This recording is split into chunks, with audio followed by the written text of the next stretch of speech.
that was really motivated by me thinking, am I a terrible psychiatrist? Because I was seeing all these patients and I couldn't predict who would develop these cluster of neuropsychiatric symptoms post-operatively. And so then we built this statistical model which allowed us to examine the effect of pre-operative behavior and pre-operative structural connectivity on post-operative outcomes. And we found that neither had any influence whatsoever. It was all about where the DBS was, where the electrode was, what networks the volume of activated tissue was impacting upon.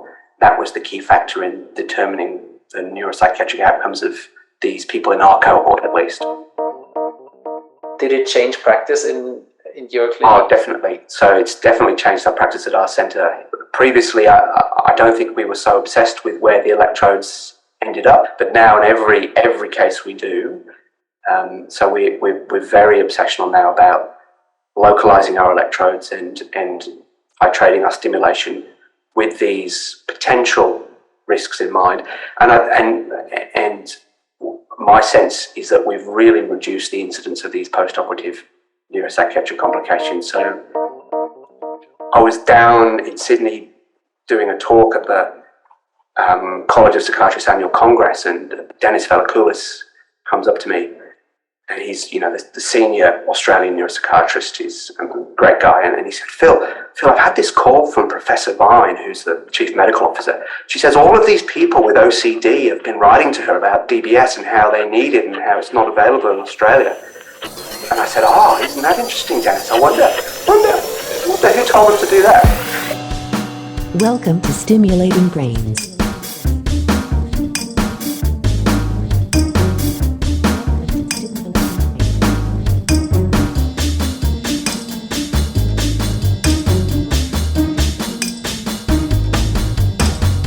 Dr. Philip Mosley studied at the University of Oxford and obtained a master's degree in physiological sciences and a degree in medicine. As my mother would say, you wouldn't want to cross paths with him alone in the dark, because back in Oxford, he was also captain of the university boxing team and was awarded 2 full blues. As you'll hear, his boxing career is very active and Phil manages to train 6 days a week, next to having 3 kids and a full appointment as a clinician scientist. Phil also likes fast cars, similar to Cameron McIntyre, who we've heard from in episode number 10. So maybe we're beginning to see a pattern here between interest in deep brain stimulation and fast cars. And as Phil tweeted after this interview, he would have loved to talk a bit more about his brain car. So I should have probably asked a few more questions in that direction. Please follow up with Phil on his interest in fast cars going forward.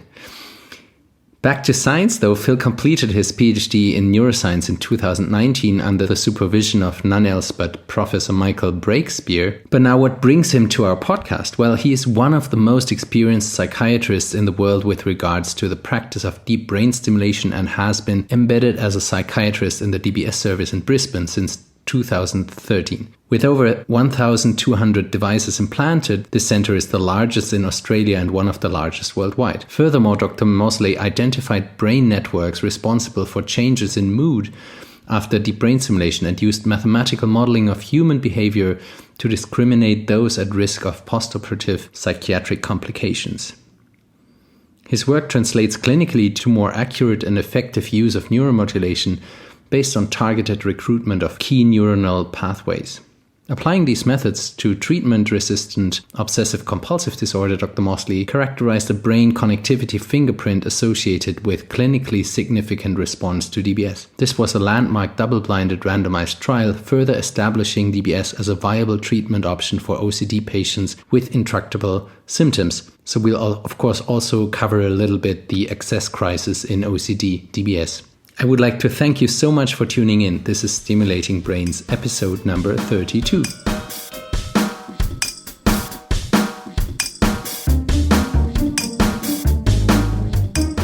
So thank you so much, Phil, for taking part in this. It's really a great honor, especially even more so since you just got father for the 3rd time. I think you said mostly 3.0 arrived in your email.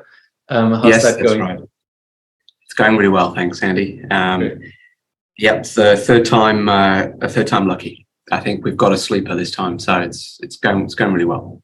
That's great. That's great to hear. Yeah, and as you know, to break the ice, I often ask about non-scientific, what things, so hobbies, or what do you do when not seeing patients, not involved in science beyond family? Well, I try and spend as much time as I can with my family, but my main interest outside of work is boxing, actually. So I've been boxing since I was a teenager. I boxed for my university at Oxford, and I'm still training with a boxing club. Try and get there 6 days a week, early in the mornings before I get to work. Still try and get a bit of cheeky sparring in once or twice a week with the fighters. It's a fantastic sport.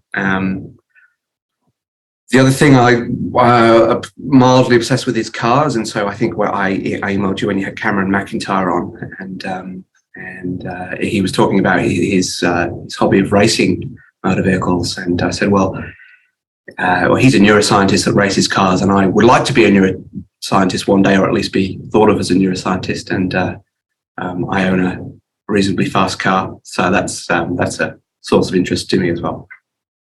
That sounds great. And really, you box 6 days a week. Did I hear that right? Every morning? Yep. Wow.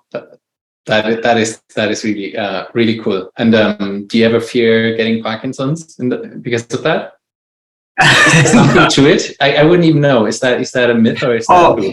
No, it's not. It's not a myth. I think getting repeatedly punched in the head is not really good for your brain health.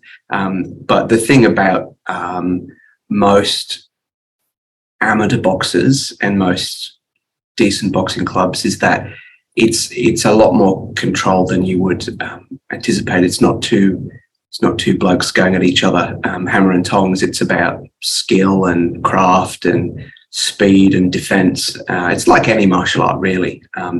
Professional boxing is a different different sport altogether, and I think yes, there's some long-term neuropsychiatric sequelae of professional boxing that maybe of concern. But look, like any activity in life, you weigh the risks against the rewards, right? Yes, of course. Moving to your scientific career, I think your most important part, your most important work was on bodybuilding. Is that right? That's my most cited work. Oh, really? Is it? I didn't know that. Yeah. I was surprised when digging back into the past. I think that's what you started with, right? Your first two articles. No, it's just I was at medical school, was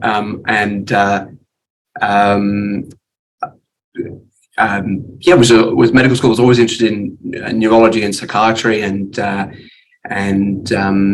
we had to do as part of medical school, you do little projects, and so I wrote this paper and was encouraged to publish it. Eventually, I got it published, and that was in 2000. It was in the early mid 2000s, and eventually got published in like 2009. I was working as a doctor at that stage, it's just a little what we call phenomenological analysis of something called muscle dysmorphia, which is also known as bigorexia. So usually men who are obsessed with the size and muscularity of their bodies. And interesting. It was a little fun project to do, and it's been cited less than 500 times, but wow, a few hundred times it's been cited. So I don't know. That's good. So it's super cool. But then of course you did move into the deep brain stimulation field, which is what we're going to talk about today. And maybe first of all to ask what sparked your interest. How did it come about that you were excited in neuromodulation? Yeah, so I went to medical school on the back of reading about Phineas Gage and his the change in personality that he was reported to undergo after the tamping rod went through his frontal lobes.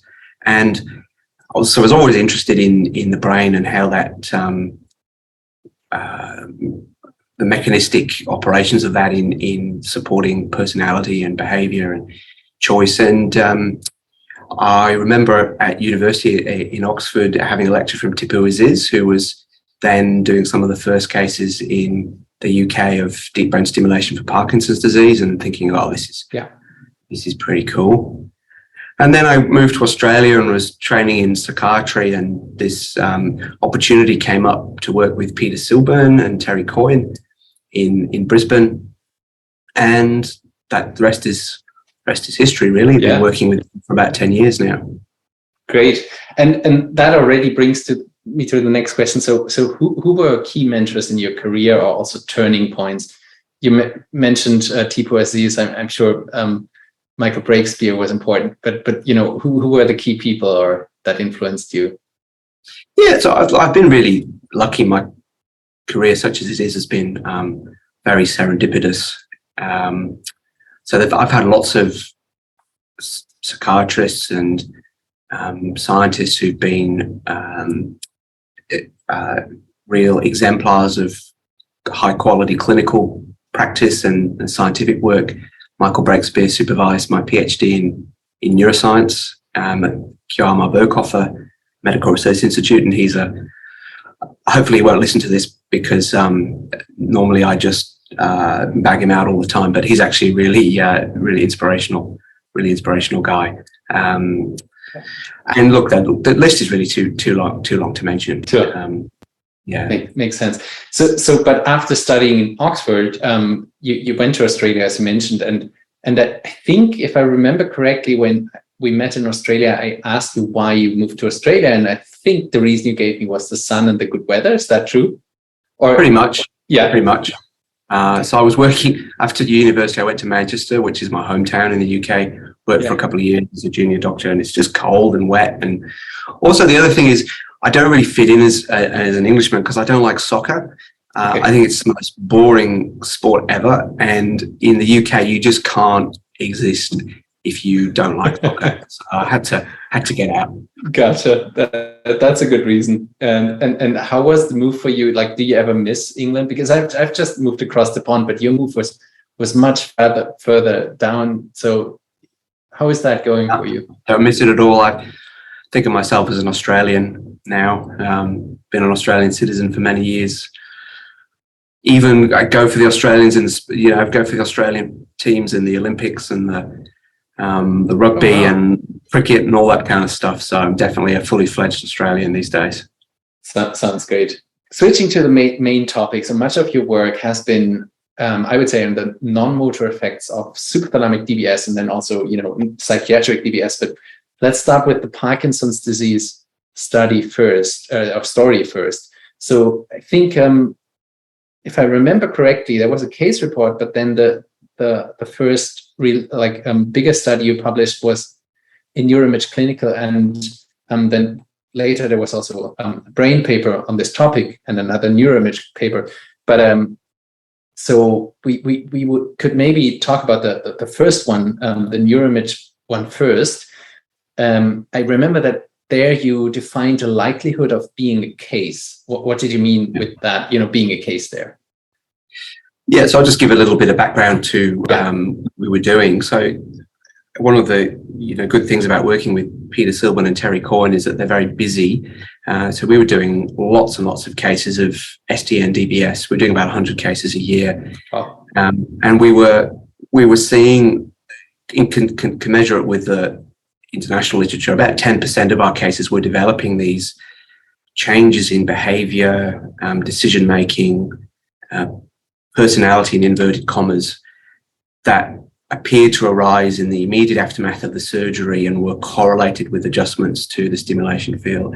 So I think we do things a little bit differently in Australia to some other centres in the world. We put all the kit in at once, and we turn the DBS on immediately, so there's no lag between the surgical implantation of the DBS device and initiation of stimulation. So we're seeing in the first 3 months in a small subset of people, but a non-insignificant number, that people were really running into some difficulties. And obviously there were some milder cases and some more severe cases. And we wrote about one of the more severe cases who had significant legal and family difficulties. And at that stage, there wasn't really much in the literature about why this was happening. There was a sort of seminal case series by Schutbach in the mid-2000s. I think the title of the paper was A Distressed Mind in a Repaired Body. And he described 10 or so people who had undertaken SDN DBS in France and had developed some changes in mood similar to what we were seeing.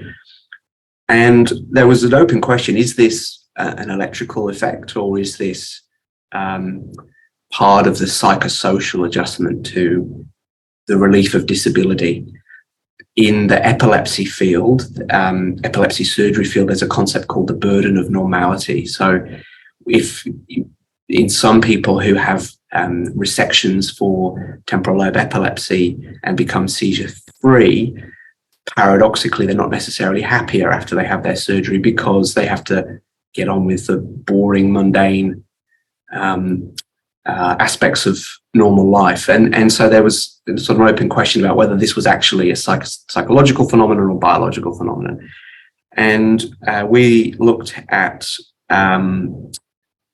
Susan Harper's primate work and what she showed about the connectivity of the SDN and in primates, and we thought, well, probably this is a biological phenomenon, really. And so what we did was we, in a sort of reasonably large consecutive sample, we mapped the location and the distribution of stimulation in the SDN and tracked these people over 6 months to see, did they become more impulsive on various neuropsychological tests of impulsivity, but also did they develop this syndrome of euphoria, irritability, reckless decision-making, disinhibition. And that's what we referred to as cases. And what we thought of as a neuropsychiatric case in this context was someone who would objectively, not just according to us, but according to their family members, change their behavior to something that wasn't characteristic for them. It seemed to occur in line with the adjustment of the stimulation and remitted once we either reduced the amplitude of the stimulation or moved the contact or initiated bipolar stimulation to reduce the size of the stimulation field. Very cool. Do you have any like illustrative or instructive specific case in mind that you could recount, a patient that, whatever happened to them, or was it more subtle effects that you only see statistically? So are they, just there's so many, because we did, I mean, look, I always have to say at this point, I don't ever want to come across as someone who is negative about SDN DBS. I work in a team. I think we see the life-changing effects of this surgery every day. This is a minority of patients, and what my role in the team is, I think, is trying to make sure that everyone gets that benefit that SDN DBS can offer. But certainly in the 10 years or so that I've been working with the team, I've seen some very florid cases. I can tell you about some of them. So there was, for example, there was a gentleman with no significant premorbid history. That's the thing. A lot of these people don't have premorbid histories of mental illness, so it comes completely out of the blue for them. So it's very difficult for people pre-surgically to kind of conceive of what might happen to them because they haven't seen a psychiatrist before, they haven't had mental illness. A lot of them haven't had the impulse control disorders that we see with the dopaminergic therapies. So, for example, the guy that we wrote up in the Journal of Neurology and Clinical Neuroscience, he was really interesting because we turned him on and he said, I feel amazing. I just feel really, really fantastic. He had a history of chronic depression that was managed in primary care. So he'd never seen a psychiatrist before, but as we see with many people with Parkinson's, he'd just been kind of miserable for the whole 10 years that he'd had Parkinson's prior to ST and DBS. And we turned him on, and he was just like, oh yeah, life's great. I'm really happy. And his family were really happy as well. They were saying, oh, this is great.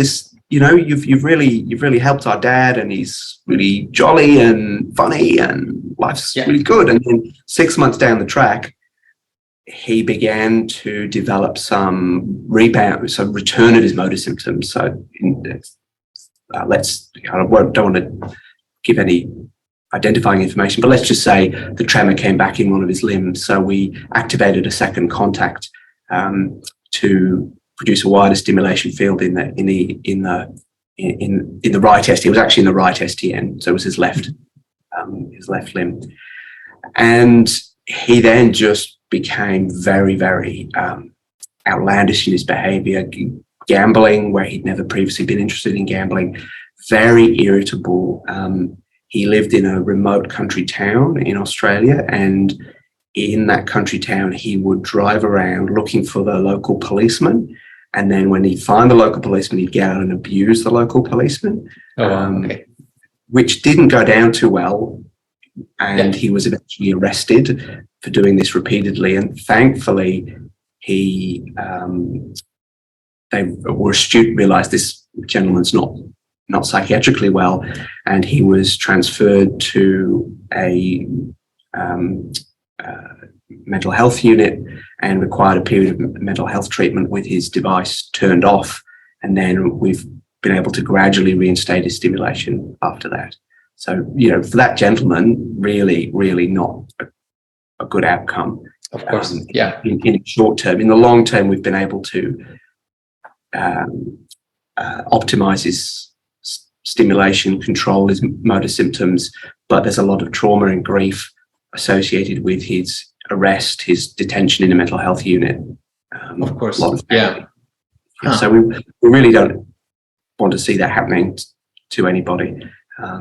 There was a case series, you've probably not read it because it's in a very small journal called Neuroethics, but there's I wrote a case series of these patients called Woe Betides Anybody Who Turns Me Down, which was a direct quote from one of our patients who was hypomanic at the time and said, do not adjust my stimulator because I feel so good.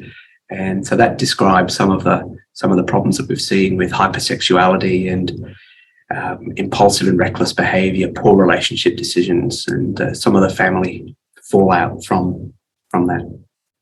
I actually did read it, and I think you also even published on the ethics of DBS since 2014 at least. There was another article in that maybe direction, and I wanted to ask you, but we can start with that question. So I think your case series is super interesting. It's illustrative and has examples, and would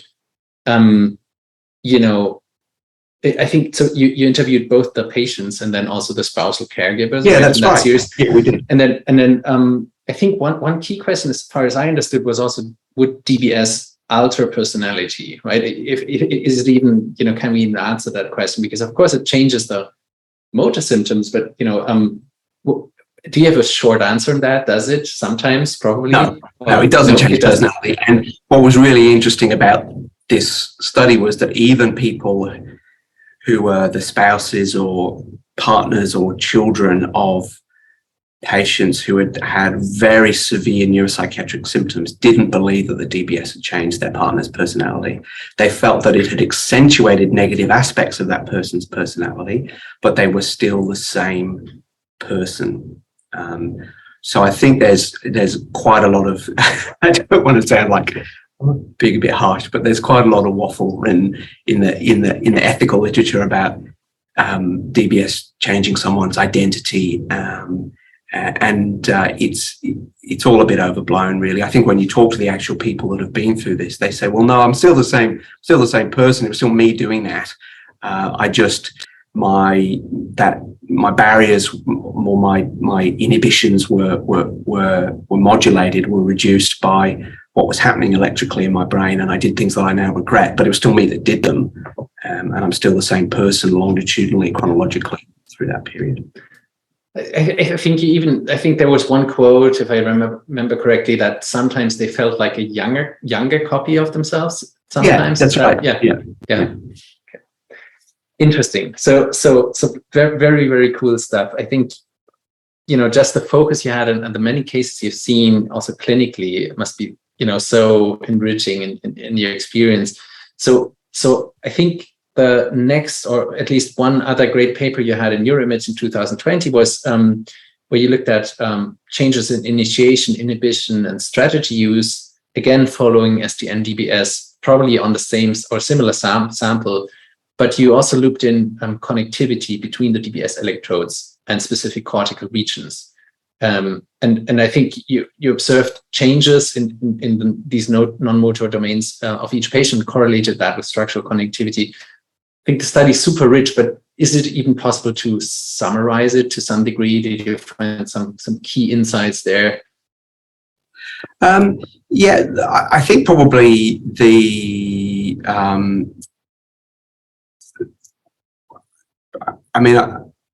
I think it was a natural extension of the work we'd done looking at the distribution of stimulation in the STN. So in that paper, we looked at where the stimulation was in the nucleus. In these papers, and there was one in brain as well, we looked at the frontostriatal connectivity, structural connectivity using high resolution diffusion imaging, and the connectivity of networks that are implicated in choice and inhibition, and trying to get a sort of more mechanistic understanding of what was happening in terms of the connectivity of the stimulation field within these networks. And what we found was that yes, indeed, the connectivity of the subthalamic volume of activated tissue, or at least the one we simulated based on your software algorithm, was statistically associated with changes in decision making and behavior, executive functioning after DBS.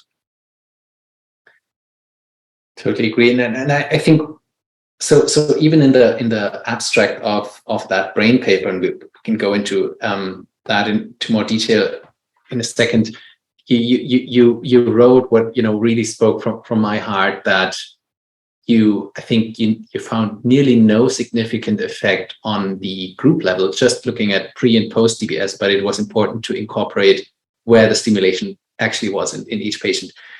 And so meaning that you could correlate the placement of the SDN with many of the outcomes, but not there was rarely this overall effect that, let's say, people got more impulsive in overall in SDN DBS. And I often wonder, should we, the same could apply to clinical studies, where, especially in psychiatric diseases, right, where I sometimes think if a study fails, it could be the same thing. We just don't see a group level effect, but individual patients could very well profit. So it really should, the question is, should we incorporate individual stimulation sites into these studies as well? Oh, definitely. I think so. I think just a little bit of background to that paper, that brain paper, that was really motivated by me thinking, am I a terrible psychiatrist? Because I was seeing all these patients and I couldn't predict who would develop this cluster of neuropsychiatric symptoms post-operatively. And there's been quite a lot of opinions in the literature, quite a few opinions in the literature about things you should look for, red flags, risk factors, the whole question of if they have a preoperative impulse control behavior on dopaminergic therapies, is that a greater risk of post-operative problems? Does it matter? There are some people with preoperative impulse control disorders who have no problems post-operatively from a neuropsychiatric perspective, and there are plenty of people who have no pre-existing impulse control problems before DBS, who then go on to get problems with impulsivity and disinhibition post-operatively. And I was just thinking, is this just me being a being a crap doctor? Am I just not seeing this? So you mean couldn't predict it just based on the pre-op scores, right? Exactly. So yeah, and so every patient that has DBS at our centre is seen by me, and we have a preoperative evaluation and take a full psychiatric history, cognitive testing, and even in the study we were doing a whole battery of neuropsychiatric and neuropsychological instruments, looking at baseline impulsivity in various domains such as impatience, tendency to respond without thinking, and none of this seemed to map onto what was happening post-operatively. And then I thought, well, maybe we can be really clever. And is it something about their brains? Do they have some kind of baseline abnormality or baseline difference in the connectivity of these key networks implicated in choice behavior, inhibition, that somehow the DBS is exploiting or acting in a negative way upon? Because we know that Parkinson's, of course, the patterns of neurodegeneration differ between individuals, and some people have a more mesolimbic or mesocortical pattern of neurodegeneration. And so then we built this statistical model which allowed us to examine the effect of pre-operative behavior and pre-operative structural connectivity on post-operative outcomes. And we found that neither had any influence whatsoever. It was all about where the DBS was, where the electrode was, what networks the volume of activated tissue was impacting upon. That was the key factor in determining the neuropsychiatric outcomes of these people in our cohort, at least. Yeah, that's super exciting. And in that study, so let's maybe dive into that study a little bit more.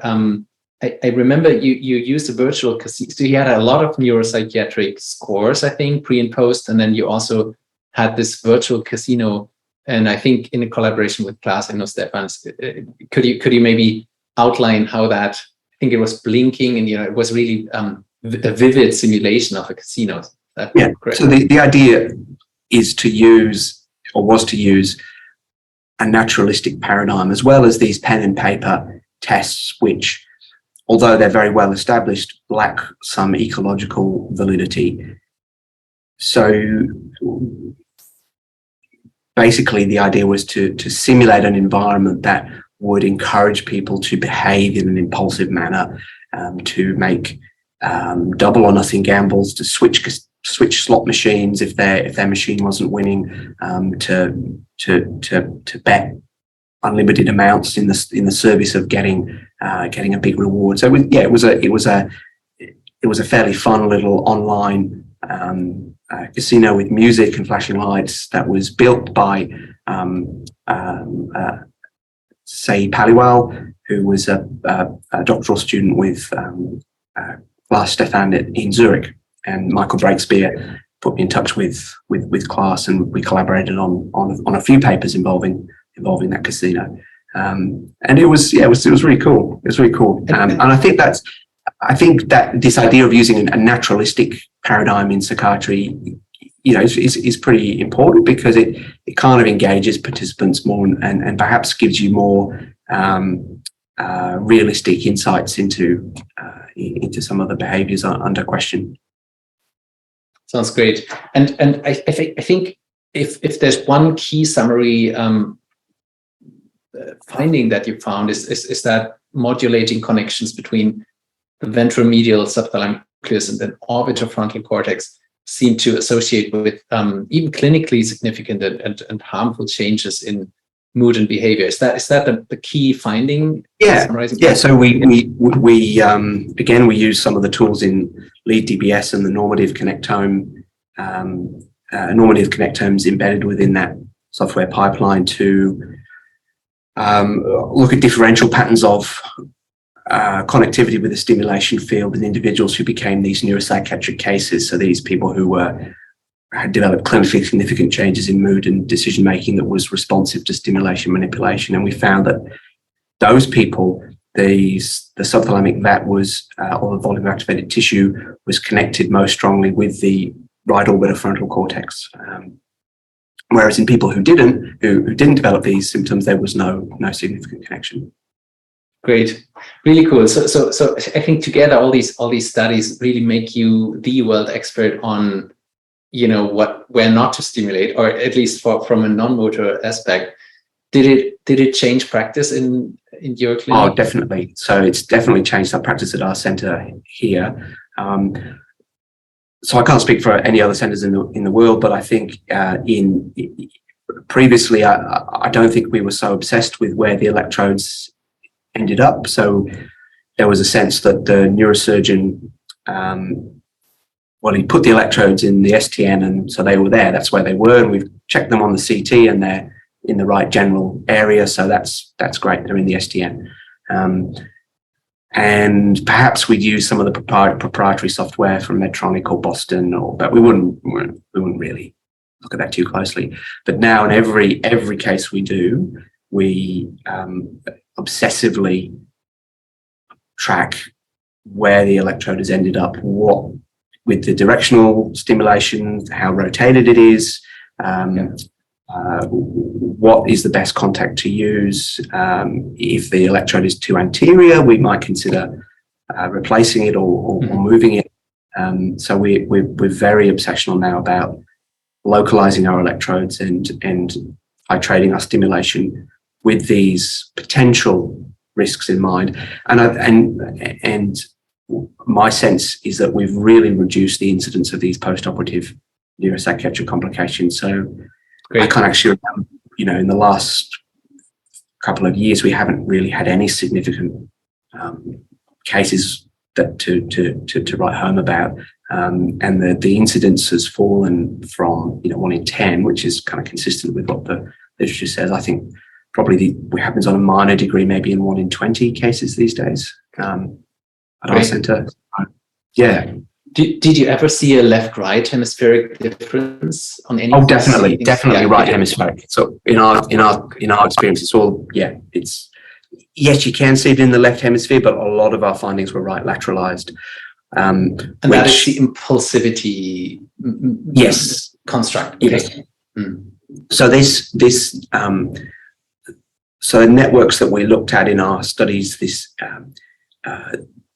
we term them the response inhibition network and the reward evaluation network, and these were based upon existing networks that had already been delineated. So the reward evaluation network was a sort of mesocortical limbic network delineated by Susan Harbour and colleagues, and the response inhibition network has also been well defined as a sort of stopping network that involves the SDN, IFG, and anterior cingulate cortex, and that's well known to be right lateral. Well, previous studies have found that that's generally a right lateralized network.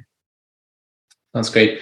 Do you think the balance between the same network with its homologue on the other hemisphere? I mean, it's probably very hard to answer this question, but would play a role?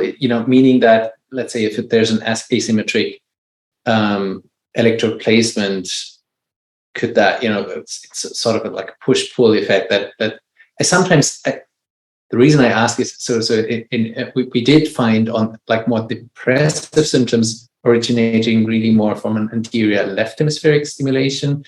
Yes, in a few cases, and it felt sometimes that even anterior right hemispheric could potentially, if at all, rather lead to something like mania or the opposite effect or so. But this is really anecdotal. So but since you're the expert, just wanted to hear your I don't know that. I am. Okay, but it is like this. Any like push-pull effect that you ever thought about in left and right hemispheric networks? Or not really? No, that's too clever for me. Sorry, I'm no. It's kind of a second order effect. That I'm not smart enough for that. First order. It's okay. Yeah. Sorry. With the mania, we've often seen that to be a right hemisphere mediated effect. Yeah. Interesting. Great. So really glad that it, also had some clinical translational effect. That's really amazing. And I think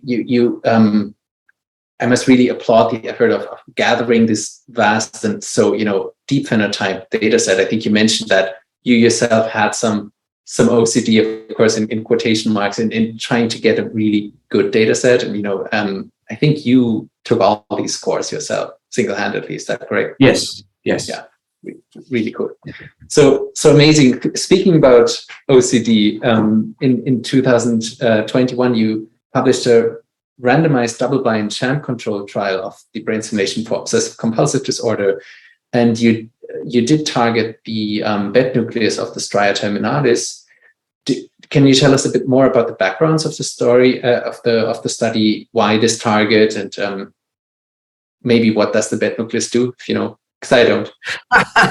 Okay. I might not be. Look, I'm just a humble psychiatrist. I don't think I can.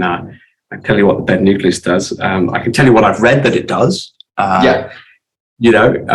Mediate a sustained state of apprehension. It's part of the extended amygdala. And we really chose. I guess there were two reasons why we put the electrodes there. And obviously this, must say that this was, Professor Silver and Peter Silver and Professor Terry Coyne, not Phil Mosley, the psychiatrist, deciding where the electrodes were going. With you, I meant the team. Yeah, the team. Good. So I think we looked at Bart Nutton's work, and we really put the electrodes in a similar spot to where he's been putting them, and also based on our own experience actually in Tourette syndrome with comorbid OCD. We'd had some previous experience of putting the electrodes in the bed nucleus for Tourette's with OCD, and found that it had quite a powerful anti-OCD effect. So that's why we decided to go there. So we weren't the first group in Australia to do DBS for OCD. There's a group in Melbourne led by Dr. Sarah Ferrand and Dr. Dennis Velakoulis, who had already published a case series of DBS for OCD in the Australian Journal of Psychiatry. But we wanted to do a sham-controlled double-blind trial because we really think that's important to solidify the evidence base for this procedure, whereas the previous work that had been published by the Melbourne group had been open label. So we recruited 9 people with very severe lifelong OCD who had exhausted all pharmacological and psychological treatments, and showed that DBS was statistically superior to sham stimulation. And after 12 months of stimulation, there was a clinically significant response in 7 out of our 9 participants. Is there an anecdote or anecdotes that you could report when working with these patients that you saw before? Yeah. So we've got several superstars from this trial who it's been absolutely transformative. So there was a young man who was in his early 30s. He'd had OCD since early adolescence. He had intrusive thoughts that he was going to punch someone or be violent in some other way to someone, intrusive thoughts of a sexual nature that were very distressing to him. He had been a very talented surfer in his youth and could have probably made it as a pro, but was crippled by his OCD, living with his mum and dad, doped up on Valium most of the time, worked in a surf shop as a volunteer for a couple of hours a week, but really not doing anything with his life. Had trials of every antidepressant under the sun, antipsychotics, electroconvulsive therapy, no benefit. He had DBS. He took about 6 months to respond, and the first thing that he noted was that the intrusive thoughts were less severe, less prominent, and it seemed to have less of a sting to them. And gradually, as his device was optimized, the thoughts became not that bothersome to him at all, and he was able to just let them pass through his head. and he's now married. He's got 2 kids. He's running his own business, working 5 days a week, paying tax, contributing to society. He's happy. Amazing.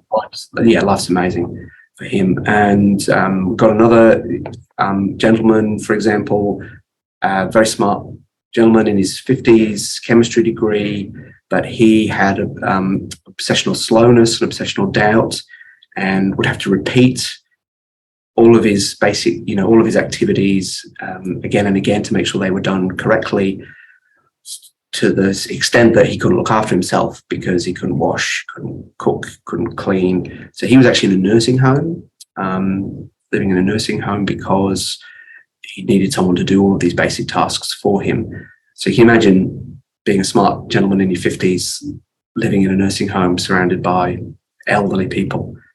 So he's obviously really, really miserable. So he had the DBS. He perhaps wasn't as good a responder as the other gentleman I was talking about. So, he went from extreme level of symptoms to low moderate level of symptoms. So he's still got problems, but he's able now to live independently. So he's out of the nursing home, which is astonishing. Of course, big change. Yeah. Very nice. Since you mentioned the first patient was a surfer, do you know, does he surf again? Like, is that possible? Yes, he does. Yeah, he surfs again. Yeah. Wow. Very cool. Yeah. So, you then recently also co-authored a paper entitled "The Brain Stimulation for Treatment Refractory Obsessive Compulsive Disorder Should Be an Accepted Therapy in Australia." So calling for this to become more standard, and then also prominently co-authored the recent Nature Medicine article, I think with the same message with Veerle Visser-Vanderwalle and Mike Open that we also heard about in episodes 25 and 31. Yeah. So can you talk a bit about your experience with DBS for OCD, and then also this crisis of access that people are calling out? Yeah.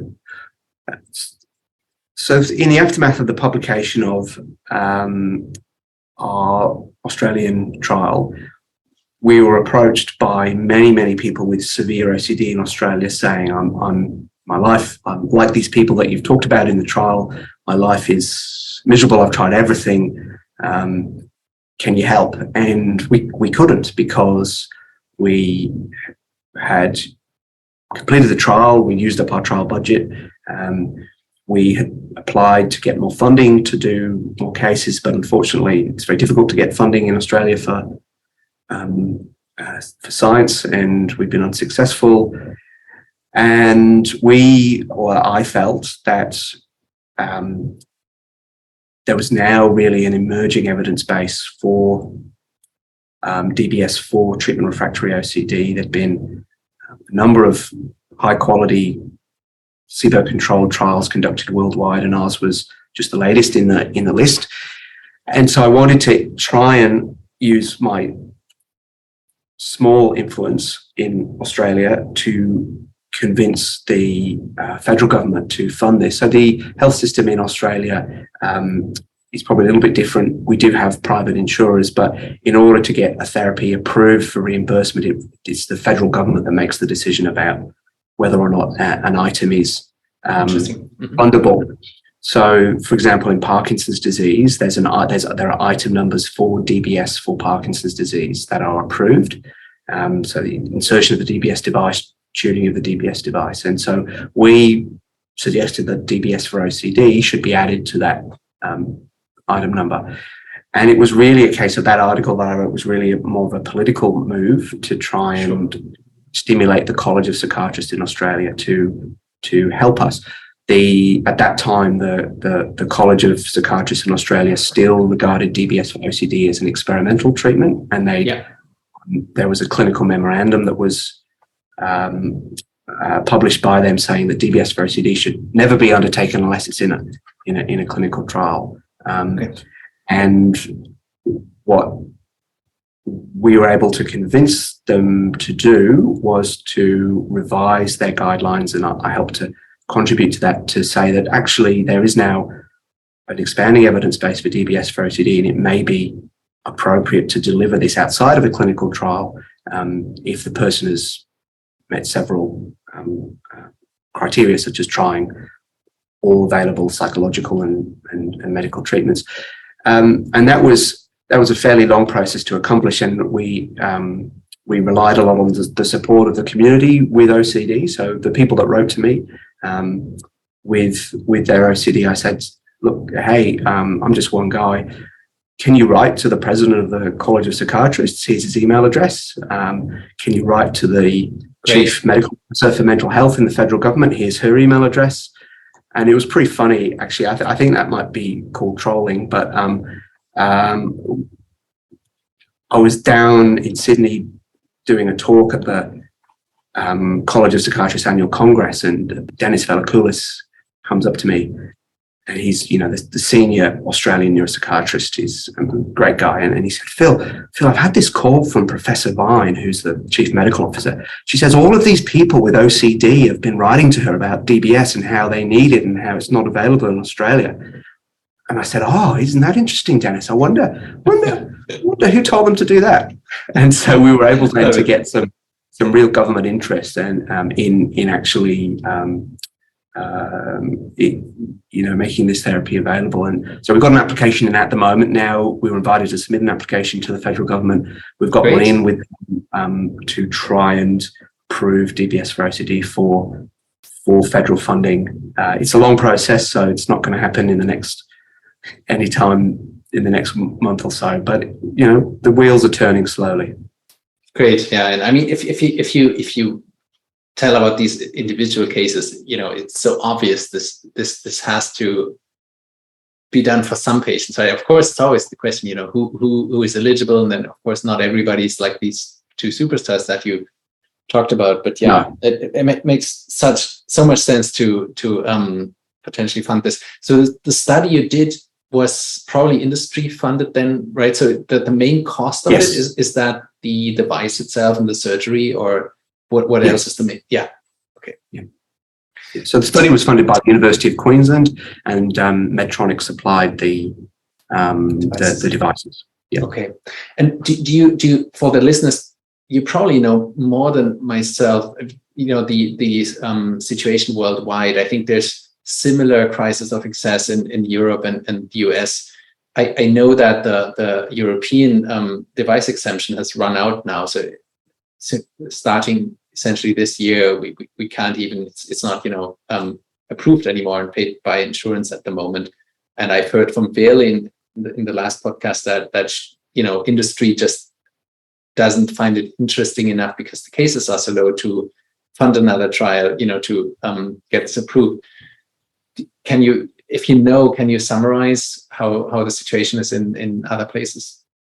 Yeah, so all I can say is that that's the same that I've heard, and what I've heard from what I've seen on Twitter from people like Samir Sheth, who I know has been a big advocate for DBS for OCD, and his colleagues. I think it's certainly our experience in Australia is that the device companies are just not interested in psychiatric DBS here. They're quite happy to talk to us, but when push comes to shove, nothing is forthcoming. Okay. There's been some. I heard there's some big announcement in the US about Abbott having FDA approval for DBS for depression. So people are getting quite excited about that. But things are moving in that direction. So certainly that's probably good news. Yeah. Or not? Not good news. What do you think? Oh, look, no, I'll believe it when I see it. It's a real shame because yes, I agree that DBS. Let's say talk about DBS for OCD. It's never going to be a huge market for these companies. The number of people with the severe treatment refractoriness and severity of OCD that to think about deep brain stimulation, it's always going to be low, and it's never going to be a huge money spinner for these for these companies. Look, I don't know. Yeah, but it's still a shame that this plays a role, right? That the market at all is a consideration for this happening or not happening, right? So, I mean, that's the key issue. I think that the monetary incentive plays a role here. It shouldn't, right? I think we both agree it shouldn't, but yeah. Well, anyways, so maybe let's talk a bit more about your trial. So it was one of 5 randomized trials that happened so far, I think, with a total of 62 patients, at least according to the table from that review you wrote. And of course, prominent study was the one by Luc Mallet et al. In 2008 in New England Journal. That was SDN DBS. Then there was one each by Damien Denise and Wayne Goodman in 2010 with the ALIC anterior limb of the internal capsule. And then the first one that you mentioned from Bart Newton, so first authored by Laura Luchin in 2016, which was also in the bed nucleus. Can you, and then yours, of course, right, also in the bed nucleus. So can you talk a bit maybe about the overall results in these studies or differences in the trials, or just an executive summary and where we stand evidence-wise with OCD DBS? Yes. Well, I think all of these studies have shown statistically significant differences between active and placebo stimulation. I think in our trial was slightly different in that we used the delayed onset design rather than a crossover design. So most of the studies have optimized stimulation in open label phase, and then in a counterbalance fashion either turned the device off and then back on again, or left it on and then turned it off again, and looked at the difference between active and sham stimulation in that crossover phase. We actually went over to meet with Damien Denise and his group in the Netherlands in 2014 when we were setting up our trial, and we spoke to him and his group about their experience of the crossover design, and they said to us, well, the participants, they found it really, really stressful, and when you turn the device off, suddenly you can get a rebound of symptoms. And so we decided instead to do this delayed onset design, where for 3 months half the participants were turned off and half were turned on in a staggered fashion. And I guess the drawbacks of that were that it reduces the power to detect an effect because you're titrating from baseline and you don't have that nice long open phase where you can accrue all the benefits. So it was still cool that we were able to find a statistically significant difference. What the pros are that I think it's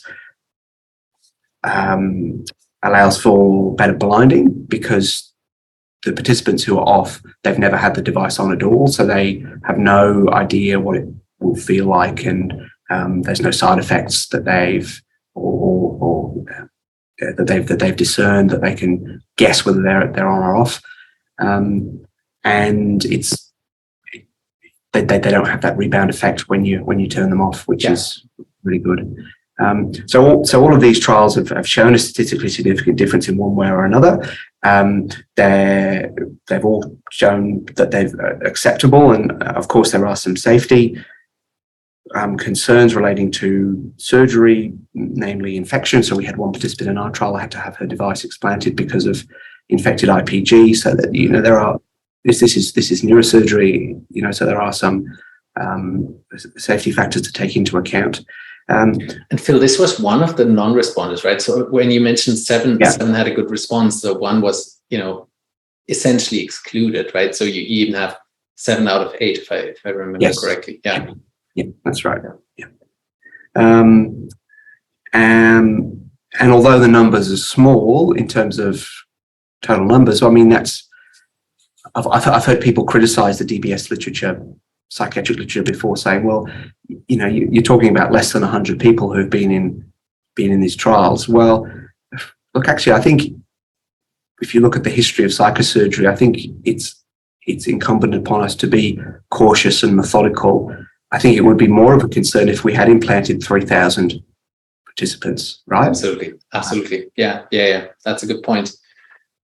Do you think the rebound effect in these crossover trials plays a role in, it could help the trial, because then patients, of course, get worse in that phase when it's switched off compared to the baseline? Do you think that plays an effect? I think, I've not been, I couldn't comment too much because I haven't been I wasn't one of the members of the trial in those trials that employed those methods, and I didn't see it for myself. But certainly in our trial, we were using a prototype of the new Medtronic device that can record electrophysiological electrophysiological signals, and we were trying to, as part of the trial, as part of a sort of another arm of it, turn the device off and record at various points during the trial. And we actually stopped turning the device off, because whenever we turned the device off, people would have a panic attack. They would say things like, I feel like I'm going to die. I've never felt such fear like this before. And so we said, no, we're not going to do this. We're just going to leave it on record with the device on. That's very interesting. I was about to ask, because I've never heard about, bed nucleus rebound. I think Carl Spalderman told me that in the ALIC, they also, as Damien Dennis told you, that they have these sometimes very grave rebound effects, also just if the battery depletes or so.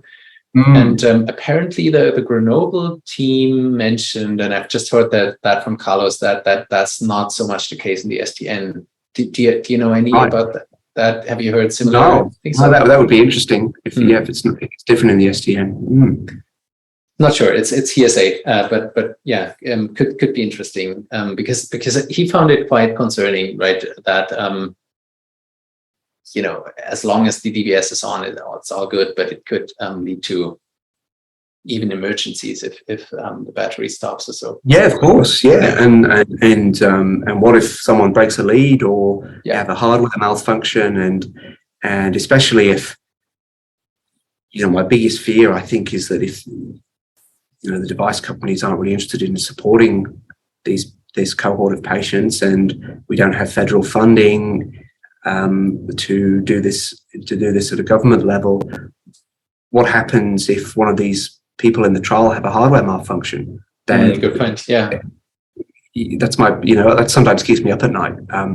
They're going to be back to their baseline, and it's not like we can you can use the antidepressants again because we know that they didn't work. Yes. I just fear that something like that will happen and we won't be able to help them. Interesting. So it is rechargeable batteries, or that you? Yes. So all the participants have now got rechargeable batteries. Yep. That's good. Okay. Cool. Very, very interesting stuff, Phil. So to wrap up, I want to be mindful of your time, especially with the young kid at home. But some more general rapid fire questions.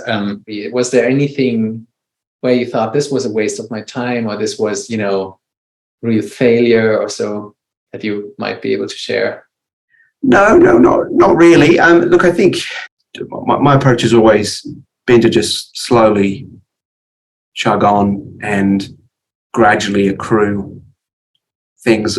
I don't think I've ever been someone who is smart enough to have a eureka moment or have a dream about how to solve a problem or wake up one day with a vision of how to do stuff differently. I'm a very slow, methodical thinker. I think I'll tell you a little anecdote. So there's a game called rugby league, and there's a saying in rugby league: sometimes you got to just stay in the grind. And what that means is, and that's a kind of phrase I sort of apply to my life.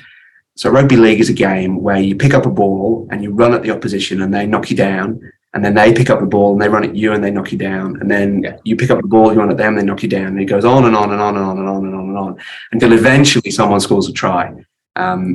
it's actually a great game. I love it. It sounds terrible. It sounds a bit like soccer though, like with few goals. And you don't like soccer? Oh, it's much better. It's much better than soccer. Okay.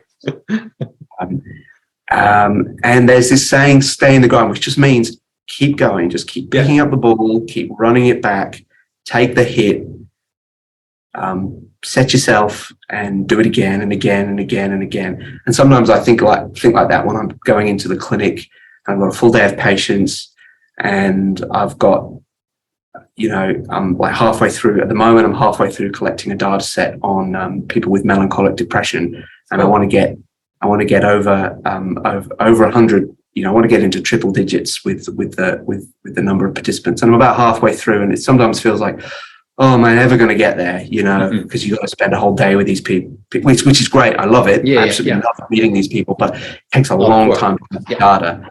And you just got to just keep going. And you look back in 6 months, and then you've actually done a whole lot of stuff, but you've just done it incrementally, and that's the way I work. This is the way. Sounds good. Yeah, and I totally agree with you. So often the things from afar look like quick successes, but then there's a lot of work behind it. And if you just looking at other people's things that went well is often it seems easy, but then usually it's been a lot of staying in the grind. Yeah. Okay. Yeah. Or maybe a quick other question, because you mentioned depression or melancholic depression. So I think in Australia, you told me once that you believe that SDN-DBS could potentially work in depression. And I had the same feeling, like very anterior, very limbic still. Yeah. Do you still think that's true? Or I'd like to try it. So I have lots of ideas about how we could help people with treatment refractory depression with DBS. Unfortunately, I've not been able to be funded to explore any of those ideas as yet. But I think what's happening in the centers in the US with these very high dimensional electrophysiological investigations of treatment refractory depression is very interesting. And the people doing that are super inspirational. I'm just I'd really like to see them replicate what they've done, because we're talking about 2 cases really. I'd really like to see more cases come out of those centers so we can get an idea about whether this is actually a viable strategy. Very cool. Yeah. So I also think this is some of the coolest things, at least scientifically, that's happening. And then you're totally right. It could again be hype cycle. We just saw two cases. We have to see if it replicates. That's cool. So, any advice for young researchers entering neuroscience, medicine, or academia? I think if I could say anything, it would be do what interests you. Just keep following what you find exciting. Because then you'll always be able to get out of bed and keep going and enjoy what you do. Then you wouldn't regret the single day. Would you give that advice to your children? If they thought, hey, Dad, should I go to med school? Is that a good idea? Or of course. Yeah, sounds good. Yeah, of course. Great. Yeah, at the moment, my 5-year-old wants to be a rock star. So okay. That's her stated career goal. So we got a bit of work to do there, I think. Makes sense. Which instrument does she play, or does she sing? She runs around a lot and she sings. Yeah, sounds good. What do you think the future of the field will look like? Thinking broadly, psychiatry or potentially neuromodulation or non-invasive modulation. What are maybe in 10 or 20 years? If you could extrapolate, where are we going to develop to? Oh, look, I don't know if I'm smart enough to know the answer to that question. No, nobody does, but that's the fun in it, I think. I'll tell you what we're doing. So really in Australia, because we, I think, are seen as a bit of a backwater by the device companies, and they're not really interested in doing anything cool with us. what we have, what I have kind of pivoted towards is low intensity focused ultrasound as a neuromodulation strategy. So in collaboration with a group at the University of Queensland, we have developed, or they have developed, a low intensity focused ultrasound device, and we are going to implement that technology to modulate some of the circuits that we've seen underpinning refractory, obsessive and depressive symptoms. Early next year, we're going to kick off our clinical trial. So that's what we're doing. I would love to be doing more DBS research, but at the moment it's just not happening in terms of grant success. But I'll just keep chugging away. But that's why I'm collecting these cohorts of highly phenotyped people with depression and OCD, and exposing them to more of these ecologically valid paradigms, like watching movies in the scanner, to really try and nut out what are these circuits that are involved in depressive constructs like anhedonia, so that we can try and modulate these non-invasively. Super cool. And is that, if I may ask, is that a single transducer, or would you try to pair two together? Or no, it's a single transducer that this team have built, but you can get quite decent penetration and focal accuracy with it because of the way that they've built it. Oh wow! And you'd scan patients, and you'd have a good idea of which circuits to modulate, and then you would kind of neural navigate into. Exactly. Super cool. Very, very exciting. So excited to hear more about that one day. But can I ask you a question? What we need to know in the DBS field is we need people like you to tell us, should we be targeting tracts when we put the electrodes in, and if we do target them, what's the mechanism that we should be, how should we be defining those tracks? Should they be normative tracks from a normative connectome? Should they be individualized tracks from individual diffusion MRI? Should we do it at all, or should we just keep putting it in the nucleus like we've been doing all along? Great question. And you're talking about DBS, not yes, live, DBS, right? DBS. Okay, DBS. Yeah.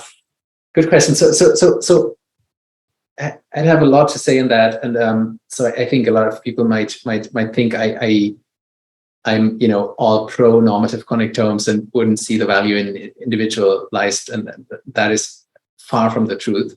So I 100% think that the ultimate future would be in, of course, finding the optimal patient-specific circuit, and of course we would use imaging in that. I still think that a lot of the individual differences that people show or have shown in studies with DTI, with tractography, comparing, say, two patients or two even just brain subjects, and showing that maybe their aqueous fascicle is slightly more left, or more stronger, more curved, whatever, is often, a part of that could be attributed to noise. So there's rarely this test-retest where, the same brain was scanned twice, and you really show that registering, let's say, a normative tract into these brains would give you a significantly inferior,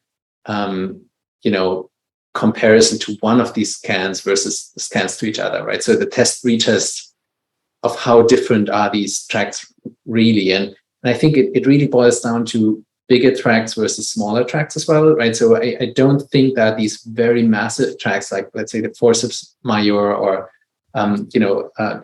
single and bundle, or so, the ones, everybody has them, right? And of course everybody has a differently shaped brain, and you can with tractography sometimes see that, let's say, one person's left cingulum is less strong, but I think if you talk to any diffusion experts out there, the methods guys, they would say you shouldn't use it that way, right? It's not a quantitative method; it's really more of a qualitative method.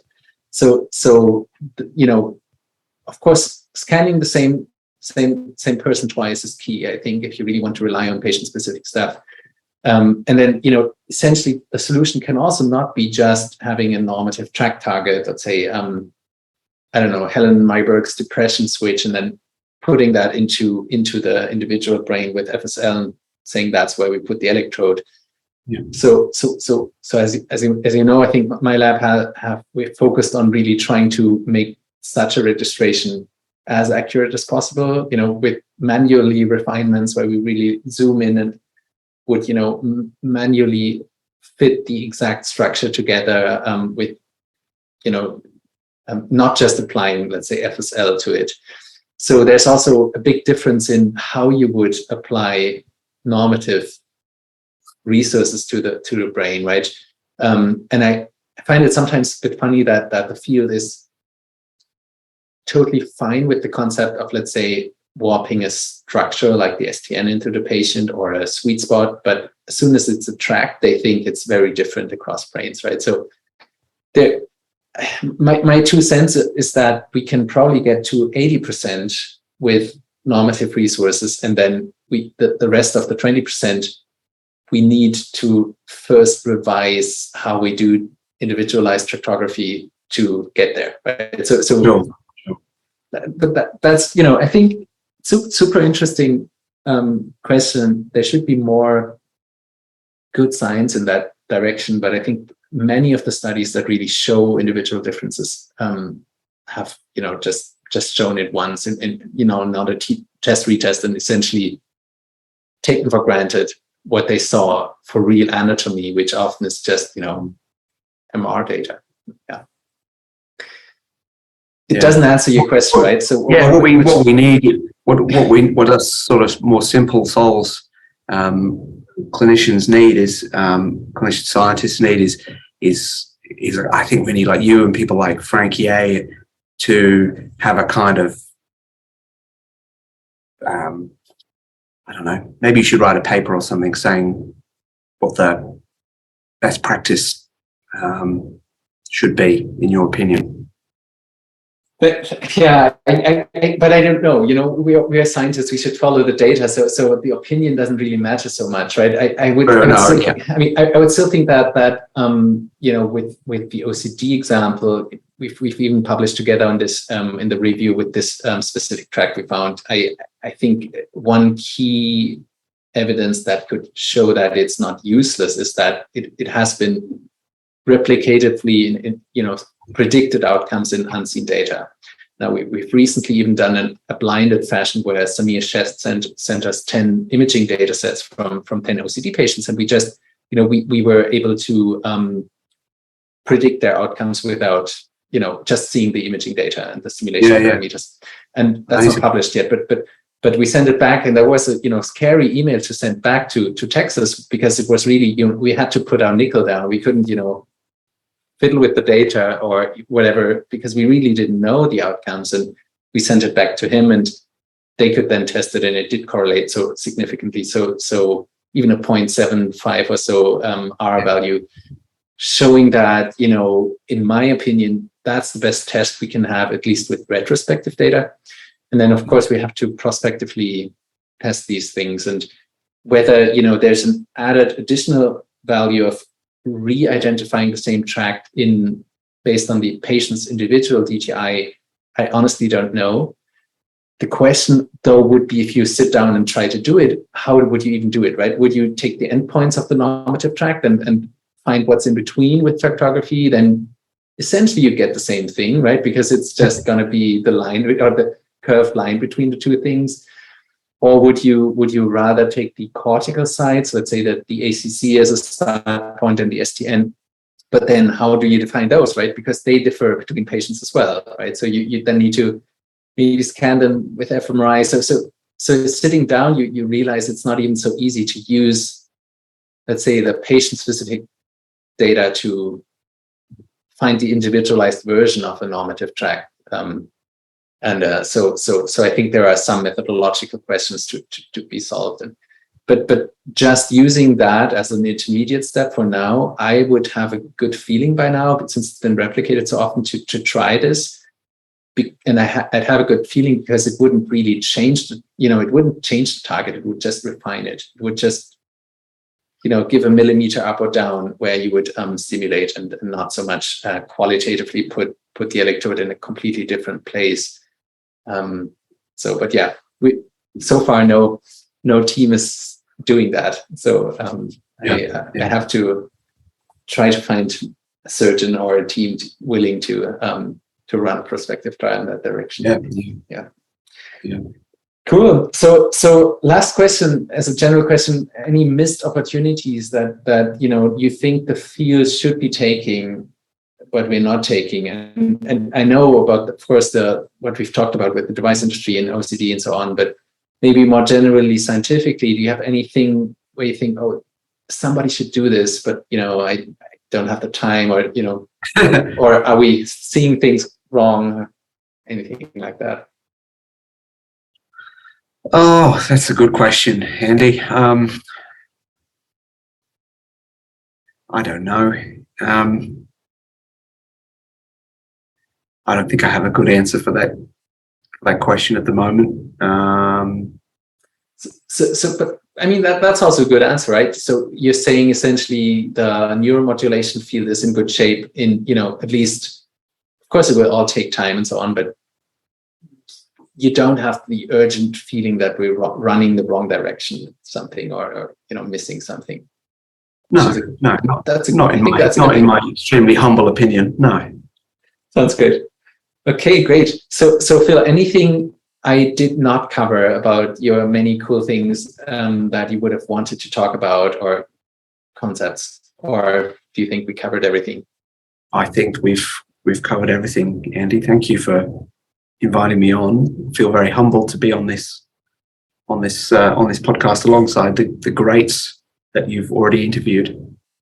No, thank you so much. It's really my honor and pleasure. I think you've seen so many things in that domain. Speaking with somebody with that experience is really interesting to me, of course, and also I hope the listeners. So thank you so much for taking the time, especially in this period of your life. And now I leave you to family and or job. Okay, thanks, Andy. Thank you so much. Thank you. Cheers.